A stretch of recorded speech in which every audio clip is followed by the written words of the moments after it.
केला बेचने वाली चुड़ैल। एक बार की बात है, जादूपुर नाम के एक गांव में करतब दिखाती एक औरत एक रेड्डी के लिए गांव में आती है।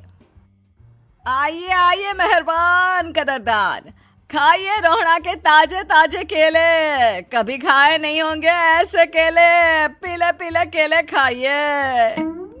ये कहकर रोहड़ा हाथों में 4 केले लिए उन्हें सर्कल में जोर जोर से हवा में उछालती हुई करतब दिखाती है, जिसे देखकर आसपास के सारे बच्चे अपने अपने मम्मी पापा से उस औरत के पास जाने की जिद करने लग जाते हैं। पापा, ऐसा तो सर्कस में बॉल से होता है ना, ये आंटी तो केले से कर रही है। चलिए ना पापा, देखते हैं। रोहड़ा एक पतली सी तार पर चलती हुई केलों से करतब दिखाती है। आते जाते सभी लोग बाहर रुककर उसके करतब देखते हैं और वाह वाही करते नहीं थकते। जैसे ही एक आदमी पास आकर उसे पैसे देने लग जाता है, तब वो कहती है, अरे नहीं नहीं साहब, मैं करतब तो बच्चों के मन को बहलाने के लिए करती हूँ। धंधा तो मेरा केले का है। पीछे देखो मेरी रिड्डी, जो भी मेरे केले खाएगा मेरी तरह चुस्त दुरुस्त और तंदुरुस्त हो जाएगा। पता चलता है क्या कि मेरी उम्र 55 की है। अरे पर ऐसे ठंड के मौसम में कोई केला क्यों खाएगा? ये ऐसे वैसे केले नहीं है साहब, ये शरीर में गर्मी देते हैं। ठंड को दूर भगाए जो भी रोहिणा के केले खाए। पापा, अगर मुझे केले नहीं मिले तो मैं घर नहीं जाऊंगी। तभी उसके पापा कहते हैं कि बेटा, केले ठंड में कभी गर्मी नहीं देते। ये सब कहने की बातें हैं, सामान बेचने का तरीका है इनका। पर पिंकी नहीं मानती। मैं केले खाऊंगी। पिंकी की जिद के आगे नत्थू हार जाता है और उसे केले खरीद कर दे देता है। पिंकी खुश होकर केले घर ले आकर खाती है। अब मैं भी करतब करूंगी, कितना मजा आएगा। जादुई केले। पिंकी पहला केला खत्म भी नहीं करती कि वो बेहोश हो जाती है।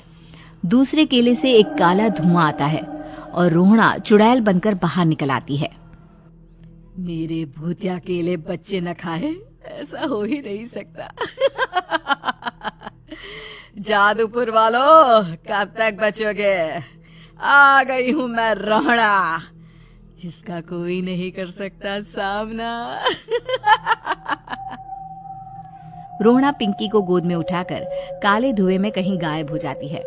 शाम के वक्त नत्थू घर लौटता है और पिंकी को घर में ना पाकर उसकी माँ से कहता है, माँ पिंकी कहाँ है? अरे बेटा, उसे तो तू सुबह करतब दिखाने ले गया था ना, फिर कहाँ वापस आए तुम दोनों? मुझे लगा तू उसे अपने साथ मंडी ले गया होगा। हे भगवान, मेरी बच्ची कहाँ गई? मैं उसे घर ही तो छोड़कर गया था माँ। नत्थू गांव के घर कोने में अपनी बेटी को ढूंढता है, पर उसे वो कहीं नहीं मिलती। परेशान होकर आखिर रो रो कर नत्थू हिम्मत हार कर घर लौट आता है। अगली सुबह रोहड़ा फिर से करतब दिखाने आती है और इस बार पिंकी की तरह रोनी केले खरीद लेता है। 50 रुपए दिए थे पापा ने, सारे पैसों की मैंने केले खरीद लिए हैं। अब मैं भी आंटी की तरह ही करतबबाज बन जाऊंगा। यही सोचते हुए रोनी केले खाता है और पहला अकेला केला आधा खत्म भी नहीं करता कि चुड़ैल उसके सामने आ जाती है। मेरे साथ चलने का समय आ गया है रोनी। ये तो बस शुरुआत है। अब इस गांव के सारे बच्चे धीरे धीरे मेरे कब्जे में होंगे। एक बच्चा भी नहीं बचेगा। ये कहकर रोना रोनी को गोद में लेकर काले धुएं में अदृश्य हो जाती है। इसके बाद हर रोज गांव में से कोई ना कोई बच्चा गायब होता, पर ऐसा क्यों हो रहा है किसी को भी समझ में नहीं आ पा रहा था। रोज की तरह अपनी बेटी पिंकी की तलाश में नत्थू गांव के एक तालाब के पास बैठा रो रहा था। कहाँ गई मेरी पिंकी? शकुंतला के जाने के बाद एक वही तो मेरा सहारा थी। अरे उसकी आत्मा कोस रही होगी मुझे कि मैं अपनी बच्ची को संभाल भी नहीं पाया। नत्थू ये कहता हुआ रो ही रहा था कि तभी तालाब में से उसे शकुंतला की आवाज सुनाई देती है। कहाँ थी तुम शकुंतला? हमारी बच्ची और सारे गायब हुए बच्चे रोहड़ा के कब्जे में हैं। वो बच्चों को जो केले देती है उससे बच्चे बेहोश हो जाते हैं और उसके कब्जे में आ जाते हैं और वो उन्हें ले जाकर काली दुनिया में ले जाती है। पर वो ऐसा क्यों कर रही है? ये मैं नहीं जानती, पर उस दुनिया का रास्ता मैं आपको बता सकती हूँ। जहां ये नदी खत्म होती है वहां एक केले का पेड़ है, उसके नीचे एक दरवाजा है, वहीं से रास्ता जाता है उस दुनिया का। ये कहकर शकुंतला की आत्मा गायब हो जाती है। गांव के सभी लोग झुंड बनाकर उसी रास्ते से काली दुनिया में चले जाते हैं और वहां देखते हैं कि सारे बच्चे वहां काम कर रहे थे। पापा मुझे ले चलो यहाँ से। पापा पापा। सभी बच्चे अपने मम्मी पापा से लिपट जाते हैं। तो तुम लोग यहाँ तक आ गए? क्यों हमारे बच्चों को पकड़ लिया तूने? तुझे शिकार ही बनाना है तो ले, हम सब आ गए हैं, हमें खा ले। नहीं, मुझे बच्चे चाहिए, मेरे बच्चे के बदले तुम लोगों के बच्चे। क्या मतलब? मैं इसी गांव में रहने वाली एक औरत थी।